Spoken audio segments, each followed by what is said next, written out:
APJ Abdul Kalam ஒரு கொள்கை வச்சாரு. அந்த கொள்கை என்ன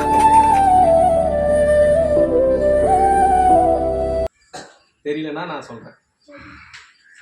அதாவது அப்துல் கலாம் வந்து இன்றைய காலகட்டத்தில் இருக்கிற பெரியவங்க எல்லாரும் என்ன பண்றாங்க, மரத்தை வெட்டுறாங்க. அந்த மரத்தை வெட்டுறவங்க இயற்கையை அழிச்சு கொண்டு இருக்கிறாங்க. அப்துல் கலாம் அவர்கள் என்ன சொன்னார்னா, அந்த இயற்கையை பாதுகாக்கணும், மரத்தை வைக்கணும் அப்படின்ட்டு சொல்லிட்டு போனாரு. அவருடைய வழியில நம்ம செய்ய போறோம். நான் செய்ய போறேன், அடுத்தது நீங்க செய்ய போறீங்க. ஒவ்வொரு இடத்துலயும் ஒவ்வொரு வீட்லயும் ஒவ்வொரு செடியை நீங்க வளர்க்கணும். அவர் வழியில வந்து அவர் சொன்ன ஒவ்வொரு வார்த்தைகளும் உங்க மனசுல வச்சுக்கின்னு படிக்கிறதும் சரி, இது மாதிரி ஒரு நல்லது செய்யறதும் சரி, உங்களுடைய மனசுல வந்து நிறைவா இருக்கணும். எல்லாமே மனசுக்கு தெளிவாகவும் இருக்கணும். நீங்க கொடுக்கும்போது ஒவ்வொரு பொருள் நடும்போது இதற்கு நீங்க ஒவ்வொரு நாளும் எழுந்து படிக்கிற மாதிரி இதுக்கு தண்ணியை நீங்க ஊற்றணும். இந்த செடி வந்து உங்களை நம்பி நான் கொடுத்துட்டு போறேன், இதுக்கு உயிர் உள்ள பொருள், இது உயிர் நீங்க தான் தரணும்.